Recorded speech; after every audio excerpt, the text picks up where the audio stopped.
And Yeah. I mean,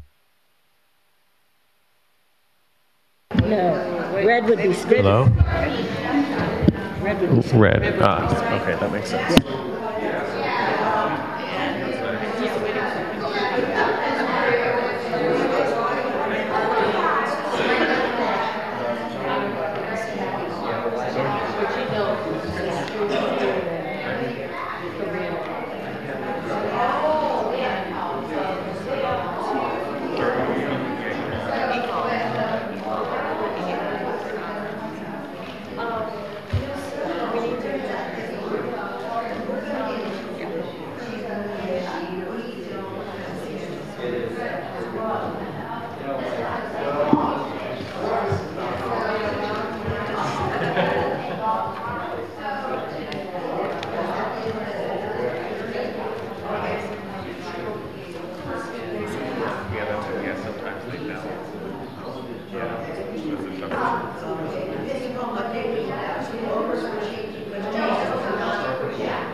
and the mic is on.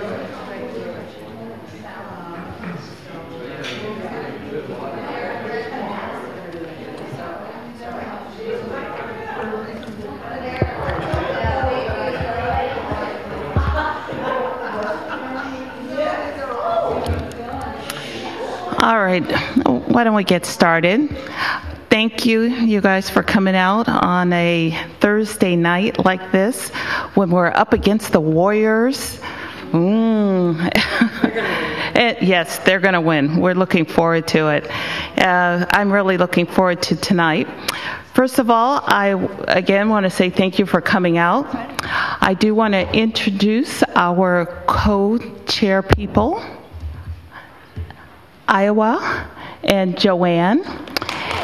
And if you'll just come and introduce yourselves to the audience, please. Thank you. Thank you. Thank you, Linda. This is working. I want to make sure that I can be heard this time. Welcome, everyone. Glad that you're here. This is Co-President Iowa Zielinski, and I'm Joanne Young. And we, along with the Eden Area League of Women Voters Board of Directors, welcome you to today's forum. Very pleased you're here. Proposition 13 reform, also known as, and I wrote this down because I'm not used to saying it, California Schools and Local Communities Funding Act of 2018 is also the Prop 13 reform.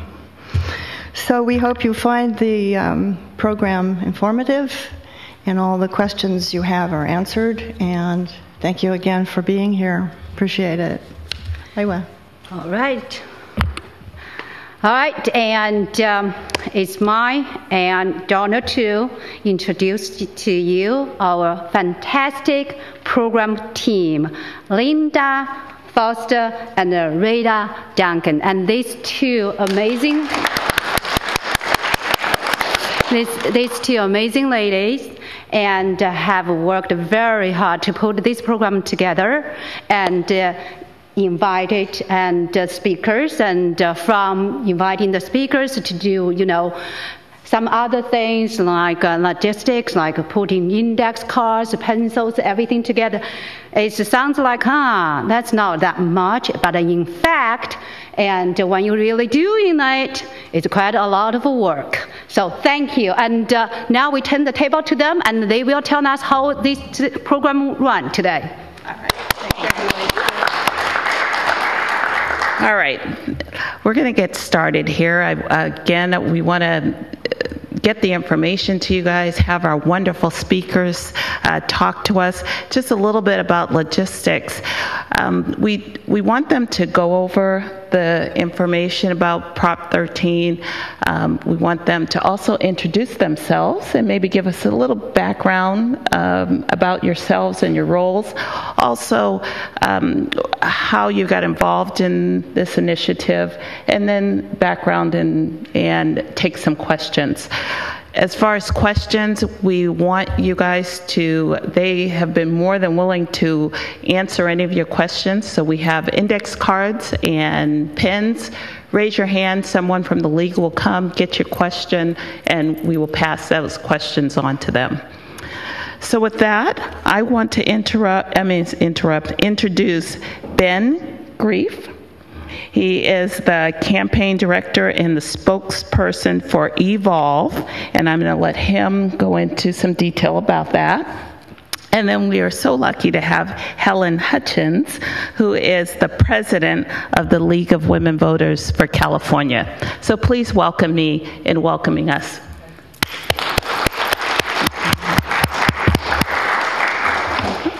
So thanks very much for having us.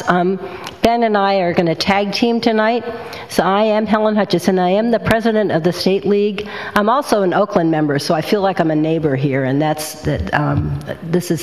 coming to local leagues is always really kind of fun. I'm going to give some background about Prop 13, just to remind us all what we're talking about. Prop 13 was passed 40 years ago. It was in 1978. And I think those of us who are of a certain age can remember really explicitly where we were when it passed and what it meant. It limits property tax and the local ability to levy new taxes. The reassessment on property occurs only when the property is sold or transferred, essentially when the ownership changes. Residential property in California transfers approximately every 10 years. Commercial property, however, transfers far less frequently. So over the past 40 years, we've had increasing revenue from residential property, but the amount of property tax in the state from commercial property has been relatively flat. And so 40 years ago, we had a pretty good balance between the amount of money that the property tax raised from residential property and the amount of property tax we raised from commercial property. It wasn't quite even, but it was about 50-50. Since that time, it's become heavily residential because we've been increasing the revenue from residential property and not increasing it from commercial property. And now almost 3/4 of the property tax revenue in California comes from commercial property, or from residential property, and about 1/4 comes from commercial property. And so that's kind of the bare bones background about Prop 13, the situation we're in, and where we're going now. I'm going to turn it over to Ben, who will introduce himself and talk about our proposal. Excellent. Thank you so much, Helen, and thank you all for being here tonight. This issue has been very important to me and my organization. We are Evolve California. We're a grassroots nonprofit organization based here in the Bay Area.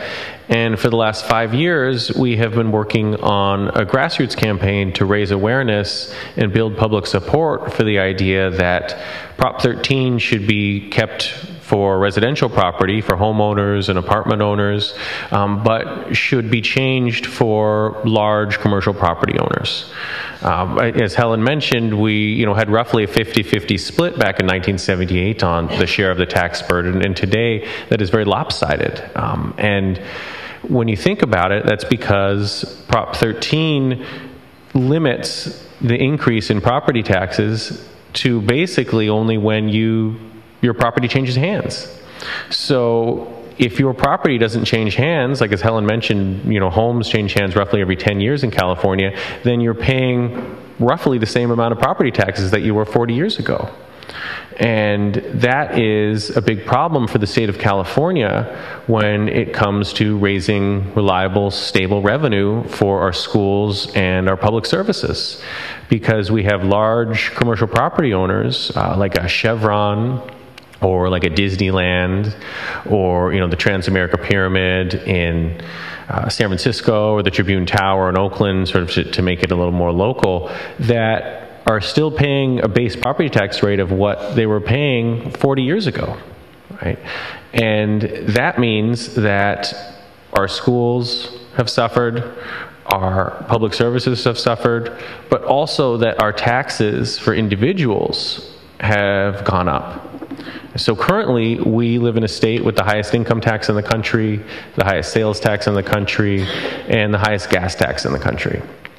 And we have those things because we're losing out on about $11 billion every year from these large commercial property owners that, if their property was located in any other state, would be paying fair market value and property taxes, right?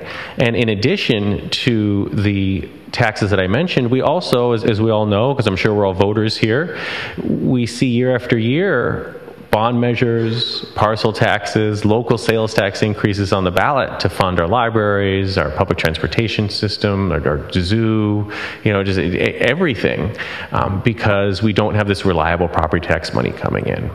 And so our Schools and Community First proposal is very simple. It's maintain Prop 13 protections for residential property, right, the homeowners and the apartment owners, because that's what the original intent of Prop 13 was. But to remove these unnecessary protections for large commercial property owners. And this would establish a regular reassessment of these large commercial properties and generate about $10 billion every year back to our schools and local services. And the great thing about property taxes is that it's local money. So this is money that's not going up to Sacramento, right? This is money that stays in the county that it's collected, right? So we know specifically that Alameda County will see roughly $550 million a year coming back, right? And that's a large amount of money, right? And I mentioned overall it's about $10 billion a year. If you look at land values that have increased an average of about 9% over the last 40 years, that means that over the next 10 years, this would be $150 billion of revenue coming back to the things that we all care about the most without increasing our taxes, right? Simply by putting California on par with how the rest of the country taxes their property. So we also have, in addition to maintaining protections for the residential property, we would also maintain protections for agriculture property, and we also have specific exemptions for certain small businesses that Helen can tell us a little bit more about. So just I realized I didn't say explicitly, property tax money is money that it goes to schools, cities, counties, and local districts. That is where property tax money goes to. So the small business exemptions that we have are several. First, owner-operated small businesses, so small businesses that own their own property, would be exempt from reassessment until they are sold. So if you're a small business and you own your own property, you would not be reassessed. This also levels the playing field because you have new businesses that are paying the rate of a higher property tax than these old established businesses. So we're going to level the playing field for businesses there. The other big exemption is that it eliminates the property tax on fixtures and equipment. It's the business personal property tax. So small businesses would be completely exempt from the business property tax. And this is a tax that is particularly onerous for small businesses. And all businesses would be exempt on the first $500,000 of property for their personal property tax. So the bulk of the property taxes are going to be by the biggest, oldest businesses. 77% of the revenue is going to come from 8% of the properties, commercial properties in California. And those are all properties that are over $5 million in value. So most of the money from these, and Ben said it. We point to Chevron, Wells Fargo, Disneyland, Shell, so all of these big businesses. Ben's going to talk next about who the coalition is that's working on this. So it's really exciting that we have a large coalition of community organizations, labor unions, faith-based groups from really across the entire state. Some of the groups that are part of the executive committee are, my organization, Evolve California, as well as the League of Women Voters of California. We also have California Calls, the California Federation of Teachers, and PICO California, to name a few. And we have been a coalition that has been working for several years now, really behind the scenes, working to figure out what is the best policy, right? Doing a lot of research and figuring out great statistics that I think everyone needs to hear when they hear things about this measure is that nearly 80% of this revenue, of this $10 billion every year, is going to be coming from only 8% of large commercial properties out there. So we'll talk a little bit later about some of the things that the opposition might say, but I think it's really important to note that it's a small minority of large commercial property owners that are really the ones that aren't paying their fair share right now.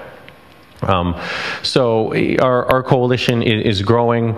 We're very excited about where we are right now on the campaign. We have an effort underway to collect signatures by the end of July to qualify our initiative for the presidential ballot in 2020. We're roughly halfway to collecting the signatures that we need to collect by that time. It's a combination of paid signature gatherers, but also a lot of volunteer signature gatherers are going on. Is anyone here helping with that signature gathering effort at the League? Yay. Thank you so much for that. It really helps, and hopefully we can get some more folks here tonight to sign up to help collect signatures, because it is such a grassroots effort. It's so important to have members of communities all across the state talking to their neighbors, talking to the people at the grocery stores or their families about this initiative, getting them to sign and saying, this is a real common sense reform. And that's why we have such a large, broad coalition of groups from across the state and individual elected officials from across the state who support this, because this is very common sense when you hear about it. But I think a lot of misconceptions, and hopefully we can clear some of those up this evening, are from folks that just aren't really sure how this would work, kind of think about Prop 13 as, well, that's for me and my home, and don't realize that there's even this other part, this aspect, this loophole of Proposition 13 that was not talked about 40 years ago.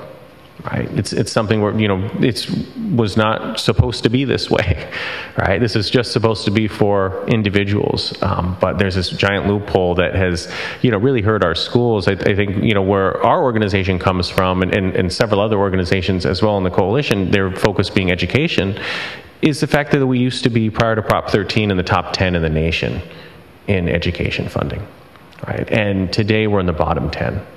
Right, and that's just a crime, right? We should be ashamed of that here in California, that we do not, as a state, budget-wise, prioritize our public schools, right? And that's a direct result of this huge corporate loophole in Prop 13 that we are working to fix. And it's very exciting that all of you are here tonight. It's very exciting that we have this large coalition, and definitely would, if Helen, you want to mention some more about this. So Ben talked about education, and I'm just going to talk about some of the other things, because the League definitely supports the education funding, but we also support the funding for the cities and the counties and the special districts.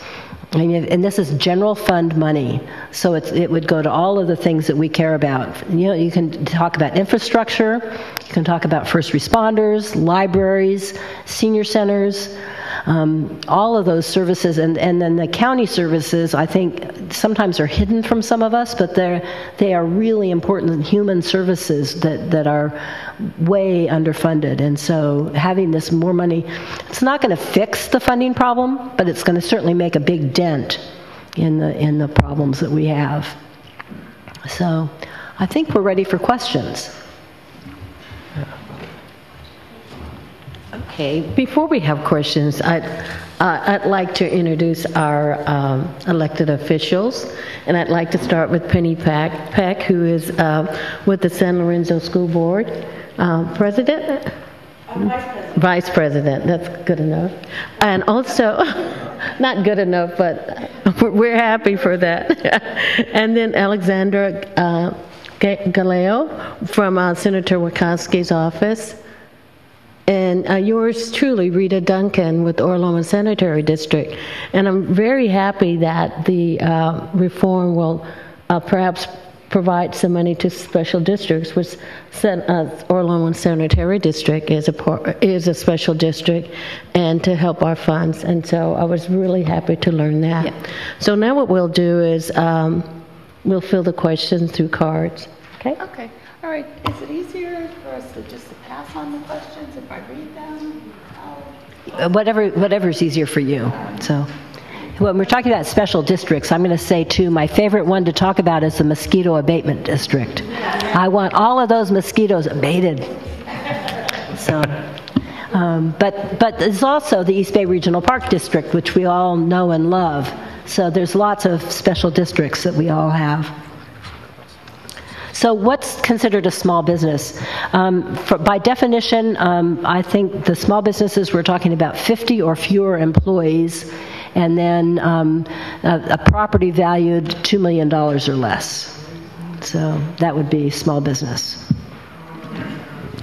Yeah, that's a great question about the small businesses, and one that we often get. And I think that's the most important thing to remember is if you have a laundromat or an ice cream shop or flower shop, and you own your own property and you've owned it for many, many decades, you'll still have Prop 13 protections. The point of this reform is just to make our tax system more fair and to generate revenue in a reliable, stable way.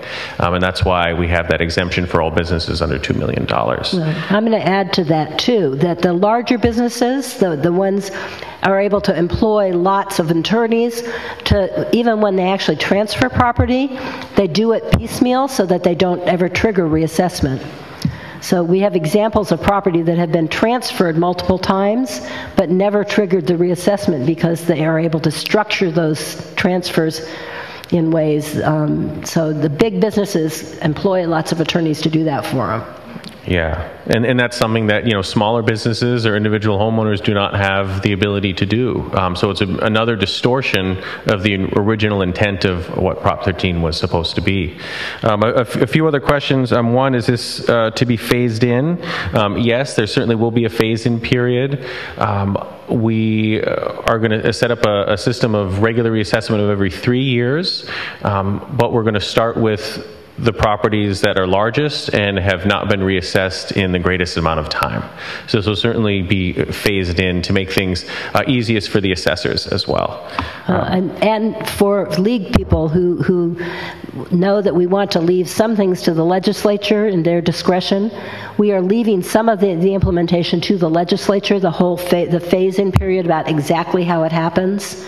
The legislature will take care of that, but we've outlined those broad strokes that Ben talks about. Mm-hmm. A couple other questions that we get a lot is, one is, would this result in higher costs of goods and services? So this is an interesting question, because when you think about the property tax of large businesses like Chevron, that's not really what drives the price of gas. Right. As we know, the price of gas is based on all sorts of factors that are really worldwide. It has more to do with what's going on in the Middle East or Russia or Venezuela than what the property taxes are here in California. And I think it's really important to note that there are many, many examples of two gas stations side by side, one paying property taxes based on, 3 decades old assessments, one paying property taxes based on more recent assessments, And what you see is there's no correlation with the price of gas. In one handout that we have, a few handouts to pass out, you'll see where there's, one Chevron station is paying, way less for the price of, or in property taxes, while the one across the way is paying a lot more, but the price of gas at the Chevron is so much higher. So I think it's important to note with this reform is property taxes are not really the driving factor behind the cost of goods and services. Anyone that has a business or is familiar with businesses, it's salaries, right? It's healthcare. Right? It's complying with the environmental regulations that we have in this state. It's not the property taxes. One other question is which commercial industrial properties are mostly targeted? This would be the large commercial properties. So think about commercial properties that have not changed hands in several decades, and think about the ones that own a lot of land. Like I use the skyscrapers, for example. And if you look at the Oakland skyline, there is no rhyme or reason for why one property is paying $400 a square foot and another across the street is only paying $72 a square foot. Right? It doesn't make sense. They're in the same city, right? They're on the same block. There's no different in land value except for the fact that we have this big commercial loophole in Prop 13 that allows these commercial properties to not pay their fair share. Here, I'll give you some of those to take a look at. Another question is, when these corporations leave the state, but tax will be lower because property. So this is the interesting thing about, again, our property tax system and how Prop 13 in general is unique, but there are other states that have passed similar protections for homeowners, but have not followed suit for commercial properties.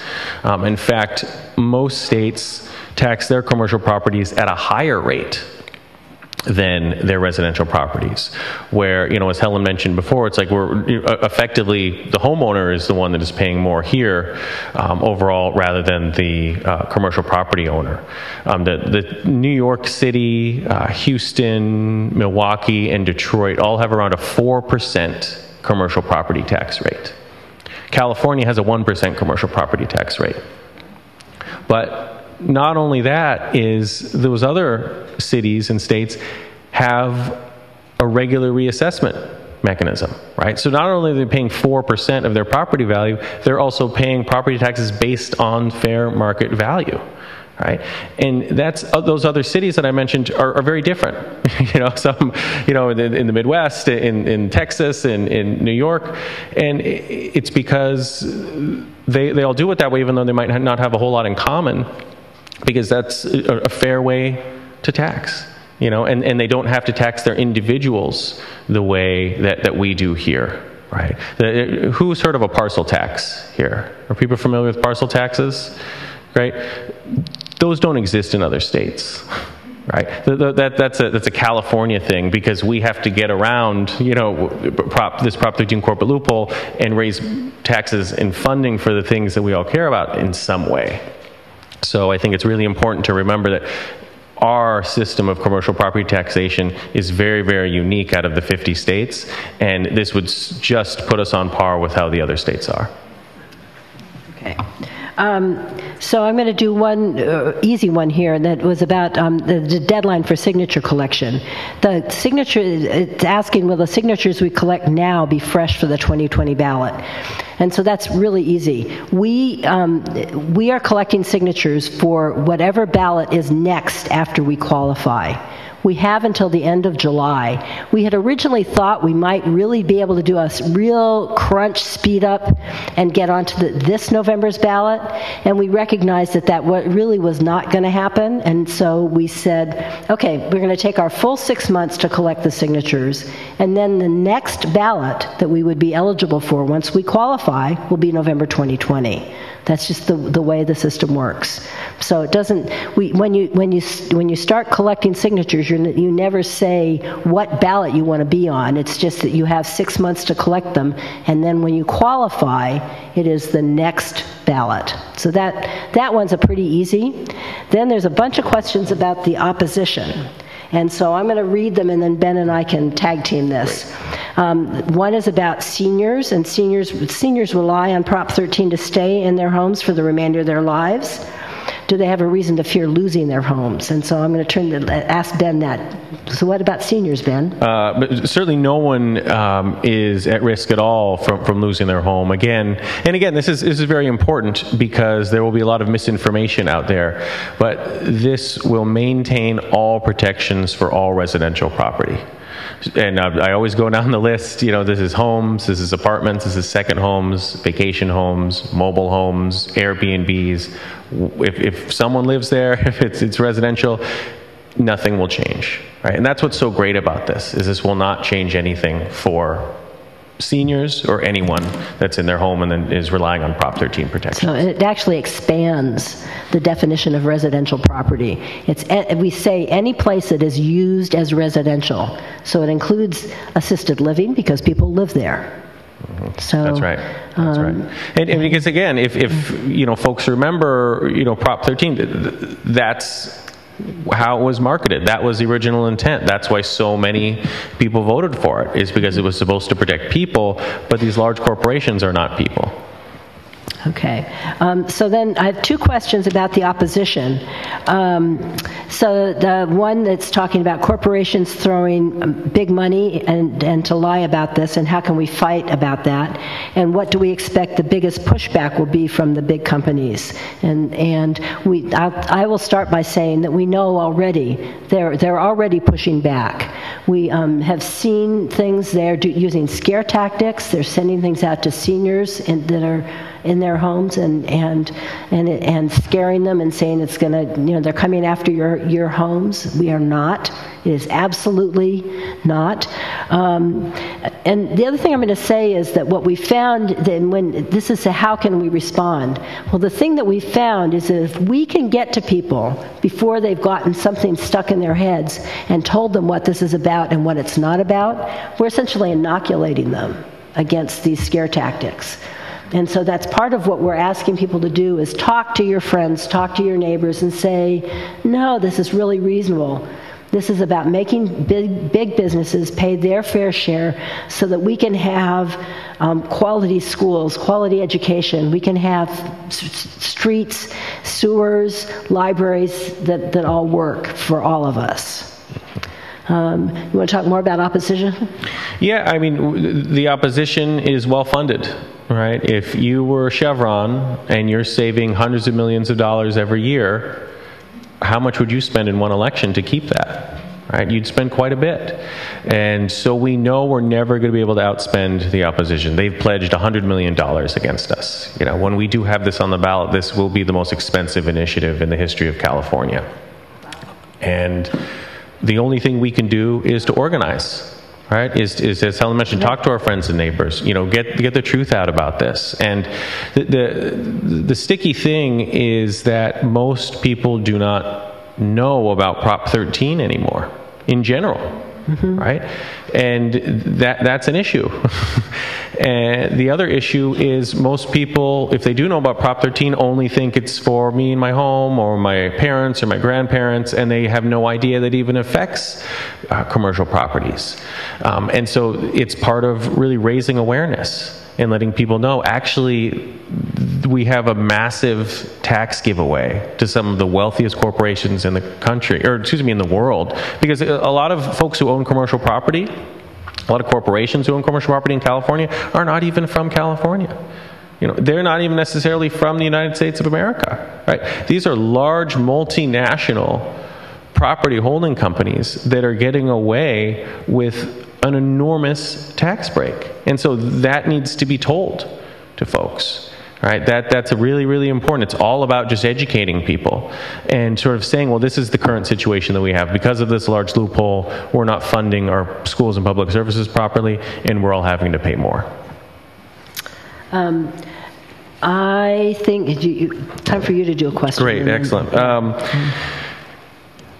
Increase the tax on individuals. Will increasing the tax on commercial property decrease the tax on individuals? So the property tax for residential properties will stay the same. You know, it'll still have those Prop 13 protections. It won't go up or go down. But I think something that we need to really think about is how sustainable is our current model of funding the things that we all need and care about. And I would say that it's not sustainable.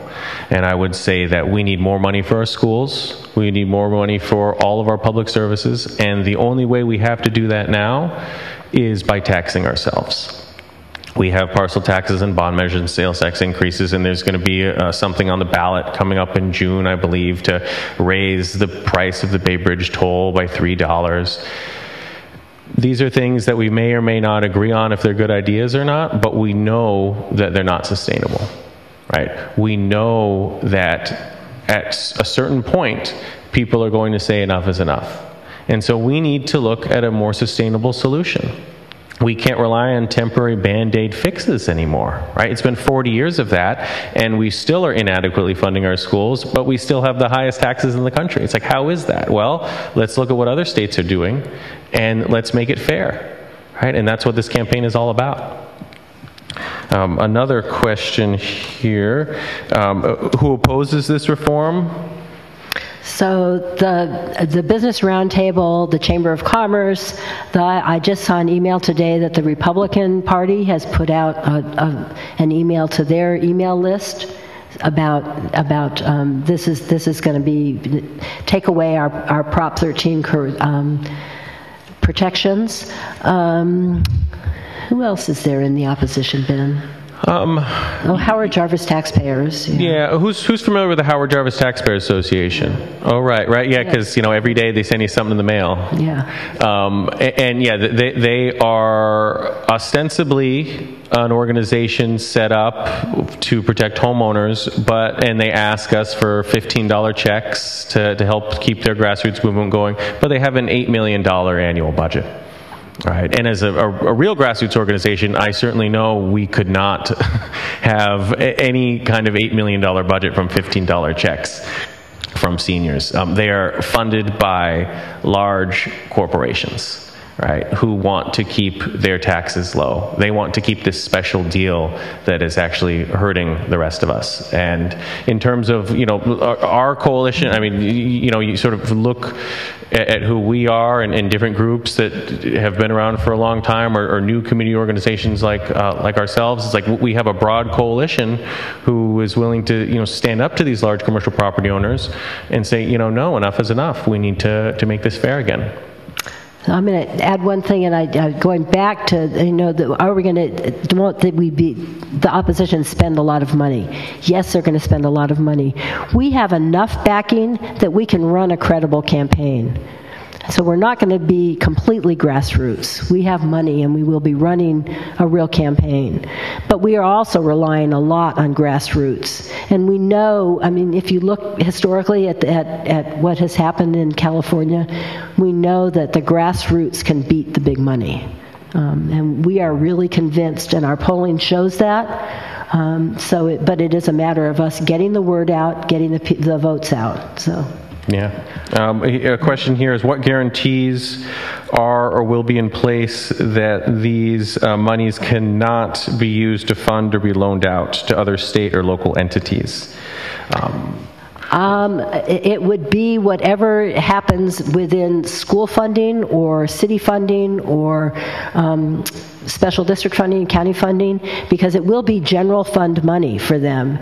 Now, we as a coalition, I will say, we are also committed to we're not going to just pass this and then go away.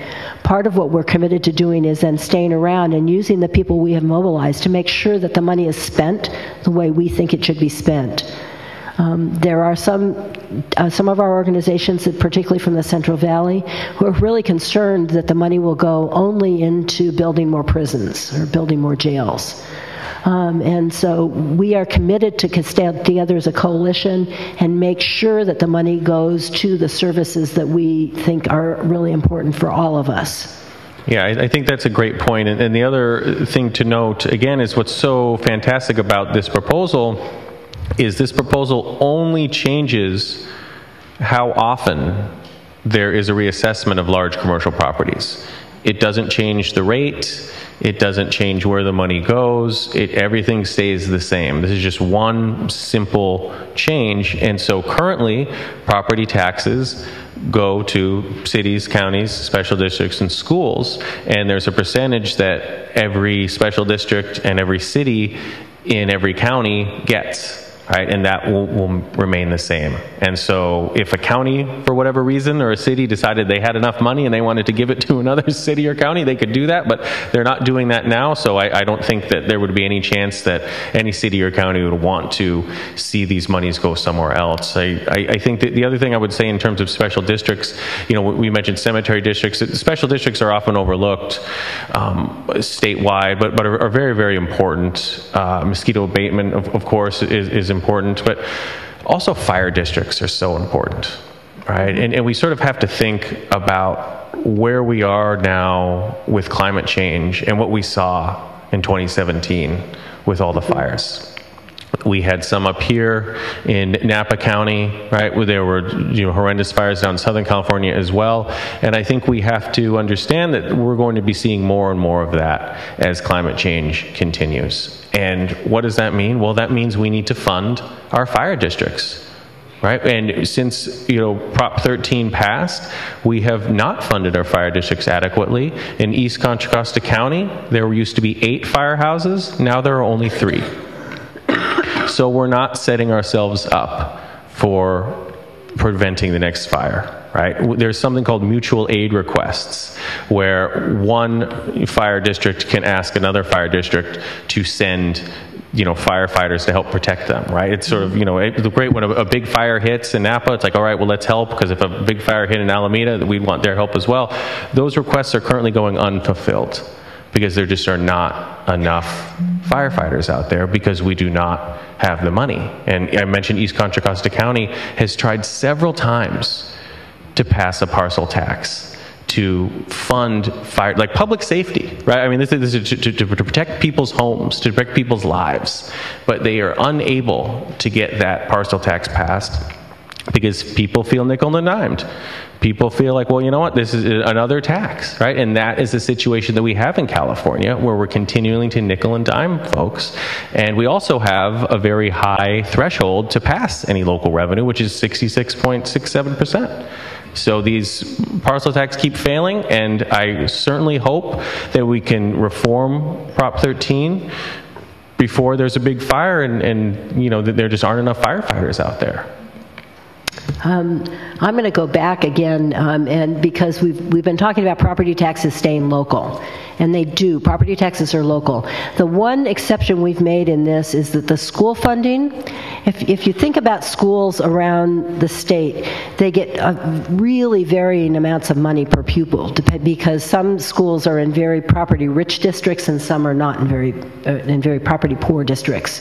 And the state, because of some court decisions, has gone and the state funding then equalizes, helps to equalize it. It doesn't really equalize it because there still are some very property-rich school districts. And so what we're saying is that this money is going to be supplemental for schools, and it will be distributed statewide using that same formula the state uses, so that it will be on a per pupil basis, and school districts that already get a lot of money because they're in property-rich areas won't get as much as those that have either they don't have very much property, or they have a lot of high needs students. The formula uses the needs of the students also. If they're English language learners, or if they are on free and reduced lunches, then and foster kids, then that they get more money for those kids in the school. And so we're using an equity formula for the schools, which I personally think, and the league thinks, is really important, that money be equitably distributed around the state. Mm-hmm. I think that's right, and that's something that Evolve supports as well. And because if you think about it, if you live in a wealthier area, say Piedmont, you can afford to have a $4,500 parcel tax to fund your schools, and which is exactly what they have. but you cannot afford to do that in other places. And so we want this money to be equitably distributed to everyone, so everyone can really have the schools that we all deserve. Another question is, would this affect large businesses in poor enterprise zones? This change would affect all large commercial property everywhere in California. And again, the threshold is over $2 million. Okay. I've got a question here. When we're out getting signatures for the initiative, it would be helpful to have talking points. Is there printed information available? And I think there was some handouts that were already sent around. They are also downloadable from our website, Schools and Communities First. If you just remember Schools and Communities First, you get lots of good information there. And yes, and the other way is if you can email and one of us can send them to you. Your turn. Great. How do you get involved to support the reform? Well, that is a great question. I'm glad someone asked. It's excellent. There's certainly plenty of folks out here that are already involved. If folks are interested in gathering signatures, I have my colleague Rachida here, who is able to sign you up to collect petitions. If that's something you're interested in doing, we have a goal of getting 100,000 volunteer signatures. We have about 33,000 so far through volunteers, which is excellent. And we need more folks to be out there and help with that. So if you're interested in collecting signatures, or if you're interested in helping out another way, please do sign up on our Schools and Communities First clipboard there, and we can get you involved. I have two questions here about businesses passing on the tax increase in their prices. And I think Ben answered that already, but I'll just reinforce it and say Chevron has not been giving us a discount because they have lower property taxes than the local independent gas stations. So I don't see why they should get to raise their prices. They've been taking the benefit of this for 40 years now. That's right. There's over 40 years we've seen no evidence to show that they are passing these enormous savings on to consumers. You don't sort of look for a hotel to stay in that has Prop 13 protections and you want to run for that hotel because, oh, that's great. It's not like rent control at all. These are savings that are not being passed down to individuals. I think another really great example of the distortion of Prop 13 that has been possible by this loophole is an example of Michael Dell. Has anyone ever heard of Michael Dell? Dell Computers? Dell Computers, right? We've heard of Dell Computers. So this is something that in 2006, he bought a hotel down in Santa Monica for $200 million. At the time, it's hard to keep track of these things, but at the time he was the 18th richest person in the world. And he was ready to buy the hotel, but then his lawyer said, no, wait, don't do that. If you buy the hotel outright, you will have to pay higher property taxes. If you structure the purchase of the hotel so that you and your wife and a business partner split it up, so no one of you owns more than 50% of that hotel, then under Prop 13, it technically will not have changed hands. Even though there was a clear change of hands, under the rules that we have set in place now because of this huge loophole in Prop 13, if you split the property up, the way you cannot really do with a home, by the way, you do not get reassessed. So the city of Santa Monica is losing $2 million every single year because the 18th richest person in the world has a really good lawyer that told him this is a way you can get around the system, right? That is something that I think everyone in California can agree was not the original intent of Prop 13, and that's why this reform is so critical. I'm out. Oh, great. Well, here's a couple of those. Okay. It's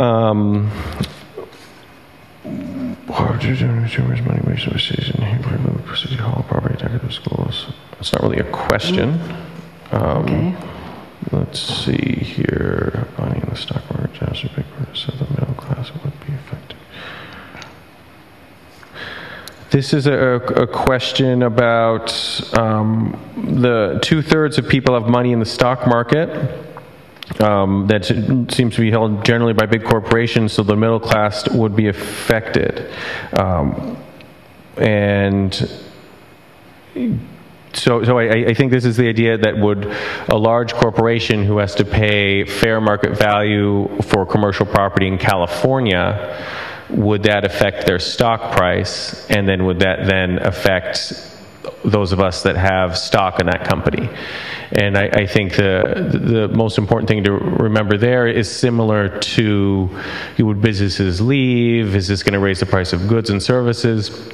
Property taxes paid by businesses, especially large corporations traded on the stock market, are not a big line item on their budgets, right? And this would, if you're being traded on the stock market, your business does not fluctuate by property taxes in California. Right? That's sort of what I would say about that. And I think it's important to realize all the different things that go into stock prices and property taxes that one state has that this protection that 49 other states don't have wouldn't really change that.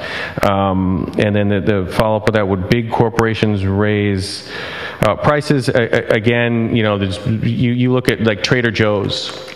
One Trader Joe's in Hayward, one Trader Joe's in Union City, both paying different property tax rates, same price for their goods. Right? It's not something that affects goods and services. And these are great questions. These are questions that immediately come to mind, mm-hmm. But certainly not something that we have seen in the last 40 years. So I've got one that's a multi-part here. Oh, great. And it says that this proposition is nothing but the beginning of the end of Prop 13, and that it will encourage spenders in Sacramento to continue a tax on Prop 13. And property tax already goes up every year. The schools want increases and they get them, but they do a poor job of budget management. The roads and parks and bridges and public transit have more than adequate funding. I think that summarizes it. You want to start responding, and we'll tag team that one? Sure. Yeah. I mean, I would. There's a lot there. Mm-hmm. I think the first and most important thing to remember is this reform would not in any way change Prop 13 for commercial. For residential properties. Prop 13 passed with about 64% of the vote back in 1978. When you look at poll after poll after poll, it's even more popular today, right? I think Prop 13 is the most popular brand in politics in this country, right? And it is something that no organization that I know of, no serious organization, no serious group would ever think of trying to change Prop 13 for homeowners. So I would say bringing Prop 13 back to the original intent of the law, like a majority of voters support, and maintaining protections only for the residential property is much more popular and will be changed. But that does not mean that this other part of Prop 13 that was originally, that's why everyone voted for it, will be changed at all. And it can't be changed without coming back to another vote of the people. Politicians in Sacramento can't do that. It would have to be on the ballot. We'd have to vote on it. Mm-hmm. The schools are getting tax increases. I'm going to say schools and cities have been getting tax increases with the parcel taxes, with sales taxes. These aren't really very fair taxes. They're putting the burden on the wrong people. But it also, I am hearing more and more around the state that's it, we're not doing any more. There's no way we're going to do any more parcel taxes or any more sales tax increases. So yes, we have been very generous in terms of trying to support these things, but I don't think that that's the case. The next one is about budget management for the cities and the counties and the school districts. And I think that if you look at the amount of money that is spent and you use inflationary factors, it has just dropped dramatically over 40 years, mm-hmm. both in the schools and in infrastructure spending, transportation, counties, cities, all of that. We have just gone way down. And I think the need for some of these services has actually gone up. We see increasing need and decreasing amount of money. Yeah. In terms of schools and local government, in every measurable way, we have cut funding from where we were prior to Prop 13. And that's a huge problem, because not only does it lead to greater tax burden on us, but if we're not properly educating the people of this state, the next generation, then what are they supposed to do?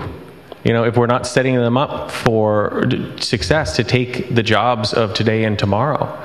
We have so many companies here in the Bay Area that are tech companies that spend so much time lobbying in Washington, D.C. for immigration reform and better immigration laws, because we do not have the people in our state, or more broadly in this country, to take these jobs. We are not educating them properly. Did anyone here go to public school in California? Did anyone here go to a UC or CSU? Great. They are in every measurable way not as good as when you all went there. And that means two things. One, like I mentioned, we're not setting our folks up for success. But two, we're setting our young people up with a mountain of debt. And if that debt isn't being paid off, then we now, with the next generation, do not have that disposable income to buy the things that we need to buy that move the economy forward. Right? It just doesn't work. This is not sustainable at all, right? And California used to lead the way on education, right? We used to be the Golden State. We used to be the state that had the best schools, the best public education system in the country, if not in the world. And today, that is not the case. We do not have that system at all, and that is a problem, and it leads to larger problems like who is going to take these jobs, right? We have to bring people in from all over the world to take the jobs because we do not educate our folks. So if we think that we are adequately funding education and setting up the next generation for success, I would beg to differ. We're out of questions. You have more questions? Anybody want to raise a hand? We can. Yeah. Okay. Okay. Okay. Yeah. Yes. Okay. I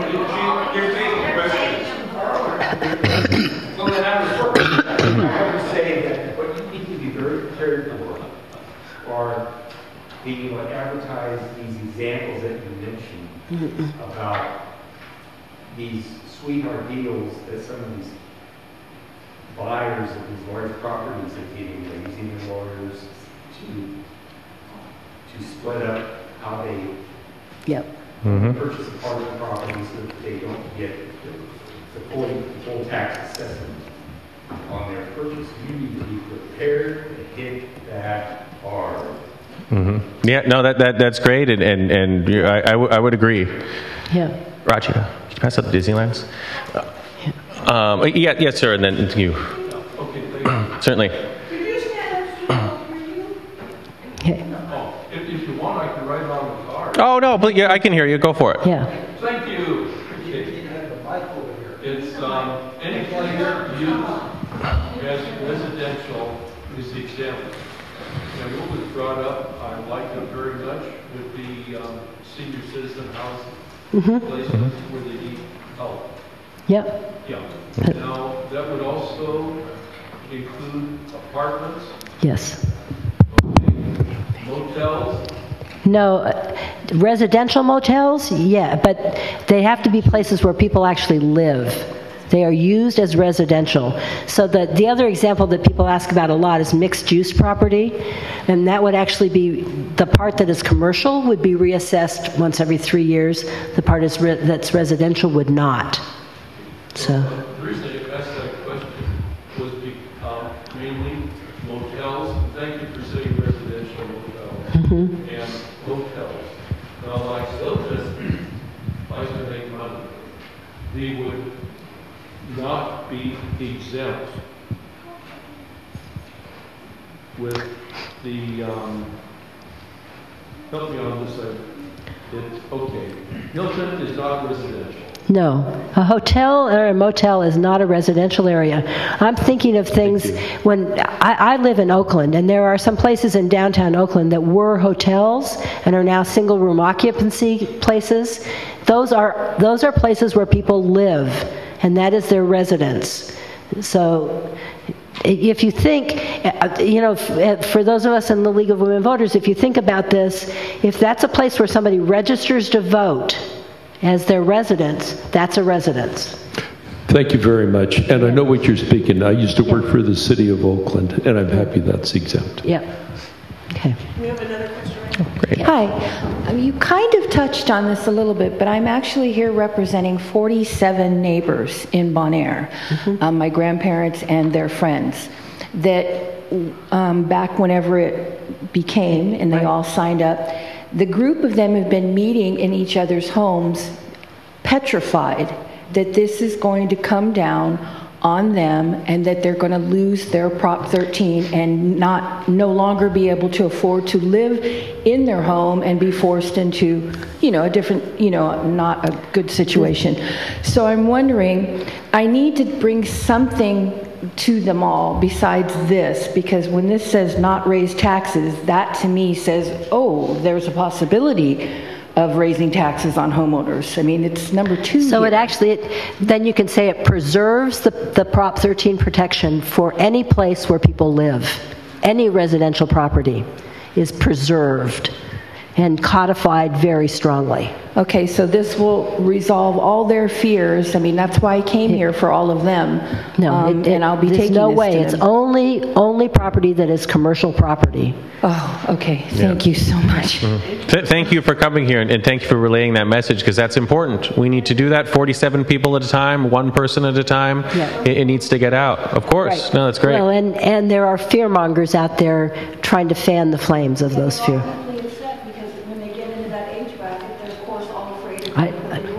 Of course. And then it's like, I will go there and find out, because they actually were too afraid to be too emotional to come here. And it's like, if I can abate that for them, then thank you so Great. much. Yeah. Thank you. And, if you need one of us to come speak to them, you'll get a business card from one of us, and Certainly. we'll come speak to them, yeah. Yeah, I would just suggest if you take a look at this sign-up sheet, the bill is on the back. And you can go and show them where it says explicitly that it does not affect their situation. And then what you could do is get them to sign. I think there's another 47 people. And we have another question over here. Oh, yes, I noticed you didn't read my cards that I passed on up there.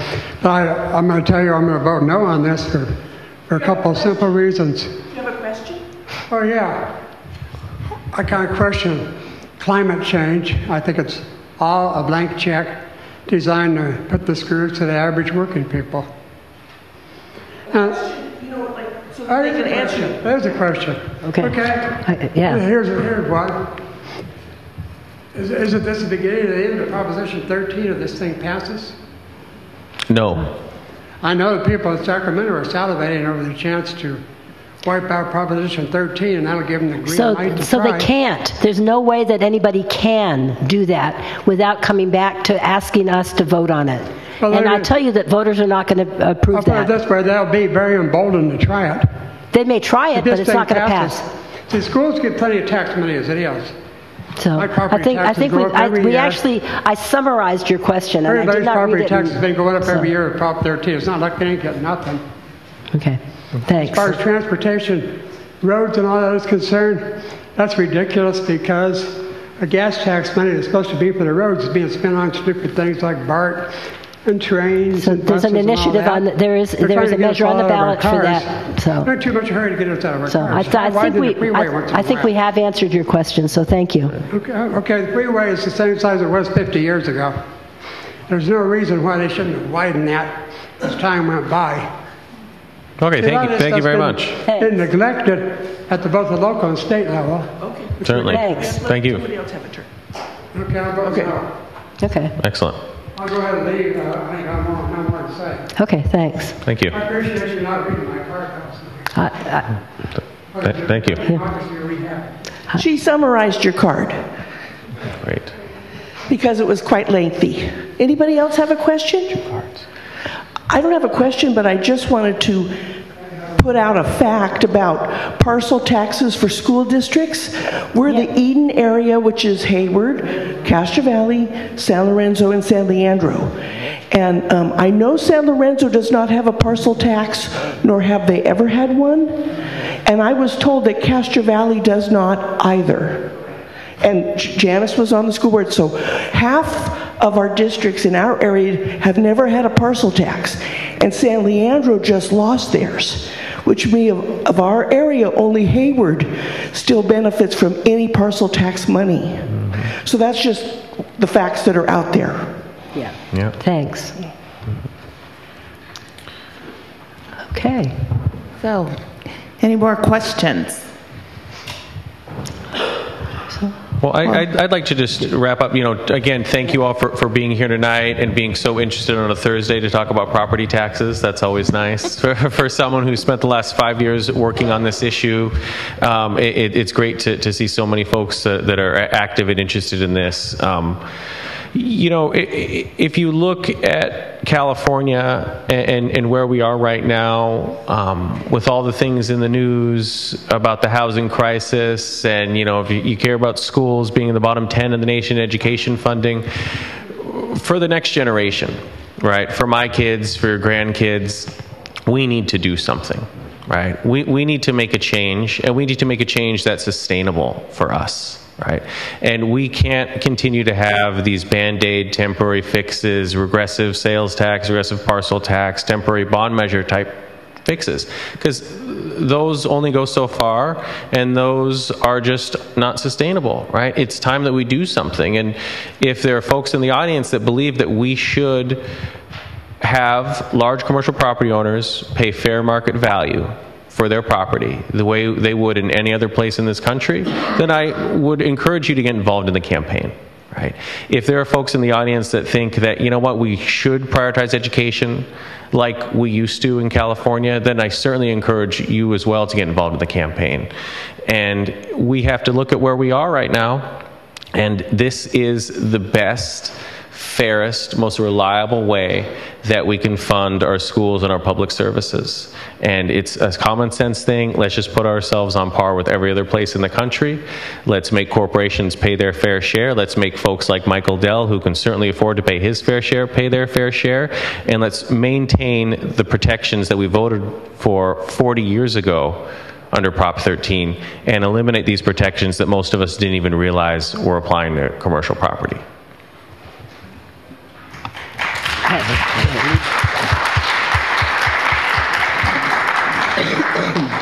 Helen, any final words from you? I think Ben summarized it quite well. I don't need to add anything to that. I think he did. Anyway, I think we should give them a big round of applause. Thank you so much for answering all our questions and great information. Really good job, you guys. Excellent. And if anyone is interested in getting involved, I would encourage you to please go up and see my colleague Rachida. She can sign you up to collect petitions or just sign you up to get more information on the campaign. She's right here and willing and waiting. Ooh, and pins if people want to reform Prop 13 pin. Step right up. Yeah. All right. And I also want to say, Helen especially, I know you're not feeling well and have a bit of a cold, but thank you for coming out and persevering and getting through it. Really appreciate it. My pleasure. And, I will do a lot for this reform. Okay. All right. Thank you. All right. I think they're going to be around for a few minutes if you want to ask a question. I think Ben mentioned he had some cards. And I'd like to say just really quickly that this was recorded and it will be on our website, and you can listen to it again, and you can share it with your group. And so that's where it will be. It was recorded tonight, and if you missed some of the questions or didn't hear them well, you'll be able to go on our website, the League of Women Voters of Eden Area. Thank you.